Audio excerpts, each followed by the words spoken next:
that aren't aware of this, a county judge tries, basically in the criminal justice system, misdemeanor offenses that carry maximum exposures of a year in the county jail. Our circuit judges basically have the responsibility, if someone's convicted of, say, first-degree murder, to sentence that person to life in prison or death.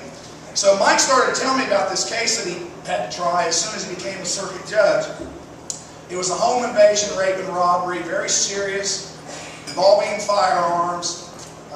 This particular individual had multiple prior convictions. The government had sought prison release reoffender treatment and habitual violent felony offender treatment and all kinds of stuff. I mean, basically the only sentence that this guy was tagged by the government was life in prison.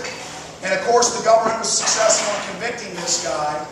And as Mike pronounces sentence on this guy, saying basically, I'm sentencing you to life in prison, the guy looks at him and says, Judge, and the guy's in this, jumpsuit, he's shackled, he's got those shower shoes on, and he says, Judge, I can't do life in prison. And Murphy says, well, do as much of it as you can.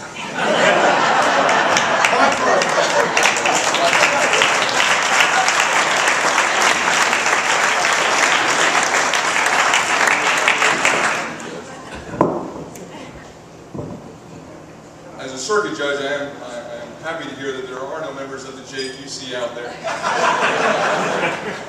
Good evening. When Bob Fisher called me up and asked me if I would participate in a roast of Judge Erickson, I initially thought that the shish kebabbing by the Orlando Sentinel in the Supreme Court was quite enough for Judge Erickson.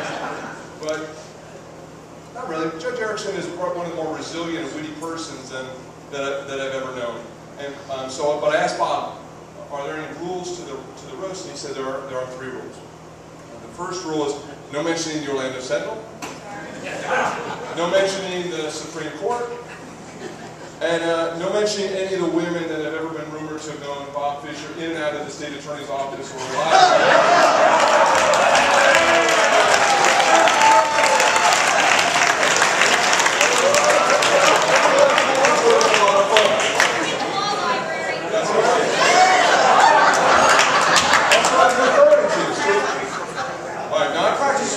before Judge Erickson as a prosecutor and a defense attorney, like many of those of you in this room, I've been the victim of some of Judge Erickson's brilliance.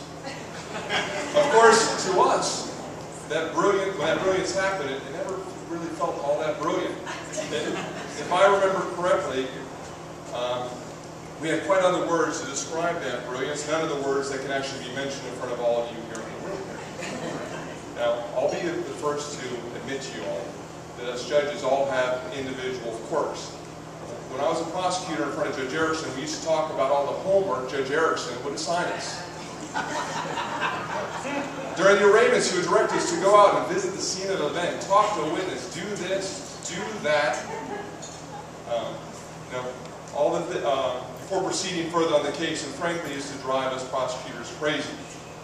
But looking back, those were the things that as a prosecutor I should have already done before the arraignment. Like it or not, county judges are in effect the teachers or the assistant state attorneys and public defenders that appear before us. Judge Erickson was an amazing teacher. To compare, the first judge I appeared before was Judge John Sloop. And when Jack Kaleda introduced me to John Sloop said to me, and I hope he's not here because there was no gun check before he came in. But the first thing Judge Sloop said to me was, there's a Seminole County, Georgia, and a Seminole County, Oklahoma. I turned to Jack Kaleda and I said, what is he talking about? He said, oh, don't worry, it's something about a venue. You'll love Judge Sloop. Now, to compare that to Judge Erickson, very welcoming, showed me that he kept a handwritten 3-ring binder of a bunch of case law blurbs, and he said I should consider, as a young prosecutor, starting one as my own, and I'm still considering it, but hey, Ralph, now that you don't need it anymore, can I have that binder? When I prosecuted in front of Judge Erickson, I had more hair and it was a lot lighter. I was going through my surfer phase. But while I appeared before him, some people used to think I was related to Judge Erickson. They used to go to Grace. I think that's because our barely noticeable front teeth and larger ears that made us think related to each other. After I took the bench, some people used to compare my voice cadence and finger pointing. Finger pointing, and even David Moss, they said, "Ralph, please stop." I once asked Judge Erickson, what is with all this finger pointing? He says, very simple. He said, if you point something and someone does it, then it doesn't have to be transcribed. And I mean, it doesn't get, the court reporter doesn't report it. It doesn't have to be transcribed. It's saving people's money. Saving people money. Well, it made sense at the time. And if you're wondering what advice Judge Erickson gave me when I became a judge, he simply said, you need to come up with some saying at the end of whatever you're doing to let the people know that you're done with it. For him, it was just, thank you. And that was to indicate to the next person that you're done. Now, Judge, you don't know this, back in 2004 when I was running for judge, I was interviewed by the Orlando Sentinel editorial board. And they asked me, which judge did I aspire to be like? And I said your name. That's probably why they endorsed my opponent. And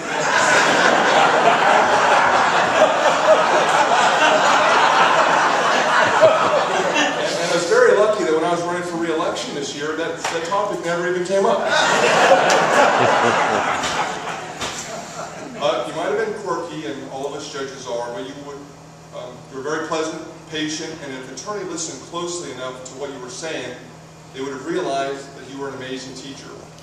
Now, while the public may view you based upon the newspaper stories, the television reports, and that 33-page opinion from a court with less square footage, less marble, less TVs than the First District Court of Appeal, those of us in this room, in this judicial circuit, in this legal profession, know that you're an amazing judge and you'll be missed on the bench.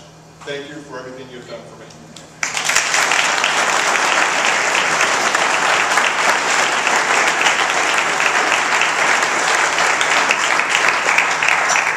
In addition to all those of you who